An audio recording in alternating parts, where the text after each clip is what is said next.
കേന്ദ്ര സഹായം നിഷേധിച്ചതിൽ പ്രതിഷേധിച്ച് അടുത്ത ചൊവ്വാഴ്ച വയനാട്ടിൽ LDF-ഉം UDF-ഉം ഹർത്താലിന് ആഹ്വാനം ചെയ്തിരിക്കുകയാണ്. രാവിലെ 6 മുതൽ വൈകിട്ട് 6 മണി വരെയാണ് ഹർത്താൽ. കേന്ദ്ര സംസ്ഥാന സർക്കാരുകൾക്കെതിരെയാണ് UDF ഹർത്താൽ സംഘടിപ്പിച്ചിരിക്കുന്നത്. ആഹ്വാനം ചെയ്യുന്നത് LDF-ന്റെ ഹർത്താൽ കേന്ദ്ര സഹായ നിഷേധത്തിന് എതിരെയുമാണ്. കമലാണ് വിവരങ്ങളുമായി ചെന്നത്. കമൽ, ഇരുപക്ഷവും ഒരേ ദിവസം തന്നെ ഹർത്താലിന് ആഹ്വാനം ചെയ്തിരിക്കുന്നു. സ്വാഭാവികമായും വയനാട് നിശ്ചലമാകും എന്ന കാര്യത്തിൽ തർക്കമില്ല.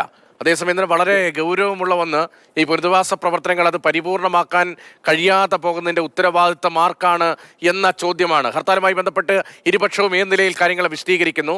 അതേസമയം തന്നെ നേരത്തെ മുൻകൂറായി സംസ്ഥാനത്തിന് പണം നൽകിയിട്ടുണ്ടോ എന്ന കേന്ദ്രവാദം നിലനിൽക്കുന്ന ഒന്നാണോ? രതീഷ്, ആ വാദത്തെ ഇരുപക്ഷവും തള്ളിക്കളയുകയാണ്. ഞാൻ തന്നെ ടി സിദ്ദിഖ് MLA-യോട് ആ കാര്യം ചോദിച്ചു. അതായത് കേന്ദ്രത്തിന്റെ ഈ വാദത്തെ സംസ്ഥാന സർക്കാർ എതിർക്കുന്നുണ്ട്, നിങ്ങൾ എതിർക്കുന്നുണ്ടോ എന്ന് ചോദിച്ചപ്പോൾ ടി സിദ്ദിഖ് പറഞ്ഞത് ആ ഫണ്ട് ഒരിക്കലും ഇതിന് പകരമാകില്ല. SDRF ഫണ്ടിലെ അതിലെ മാനദണ്ഡങ്ങൾ തടസ്സവുമാണ്. മാത്രമല്ല, ആ ഫണ്ട് പൂർണ്ണമായും സീറോ ബാലൻസ് ആക്കിക്കൊണ്ട് വയനാട് ദുരന്തത്തിന് വേണ്ടി മാത്രം ചിലവഴിക്കാൻ കഴിയുന്ന ഒരു ഫണ്ടല്ല. അത് കേന്ദ്ര സർക്കാർ പറയുന്നത് ശരിയല്ല എന്ന വാദമാണ് UDF ഉന്നയിക്കുന്നത്. പക്ഷേ UDF ഒരു കാര്യം കൂടി പറയുന്നു.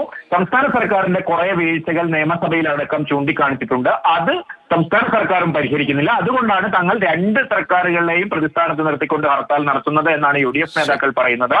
LDF നേതാക്കൾ കേന്ദ്ര സഹായം, കേന്ദ്രത്തിന്റെ നിലപാടിൽ പ്രതിഷേധിച്ചാണ് LDF ഹർത്താൽ പ്രഖ്യാപിച്ചിരിക്കുന്നത്. ഒരുമിച്ചുള്ള ഒരു സമരത്തെക്കുറിച്ച് ചോദിച്ചപ്പോൾ കേന്ദ്ര സർക്കാരിനെതിരെ സമരമാകാം എന്ന് ഇരുകൂട്ടരും പറയുന്നുണ്ട്. പക്ഷേ ഈ കേരള സർക്കാരിന്റെ വീഴ്ചകൾ കൂടി തങ്ങൾക്ക് ചൂണ്ടിക്കാണിക്കേണ്ടതുണ്ട് എന്നൊരു നിലപാടാണ് UDF. ശരി, പൊതുവിൽ കേന്ദ്രത്തിനെതിരെയാണ് ഇരുപക്ഷത്തിന്റെയും സമരം. അതേസമയം തന്നെ സംസ്ഥാന സർക്കാരിന്റെ വീഴ്ച കൂടി ചൂണ്ടിക്കാണിക്കുന്നു. UDF ഹർത്താലിന് ആഹ്വാനം ചെയ്തിരിക്കുന്നു. രാവിലെ 6 മുതൽ വൈകിട്ട് 6 മണി വരെയാണ് ഹർത്താൽ ആഹ്വാനം. കമലാണ് ആ വിവരങ്ങൾ നൽകിയത്.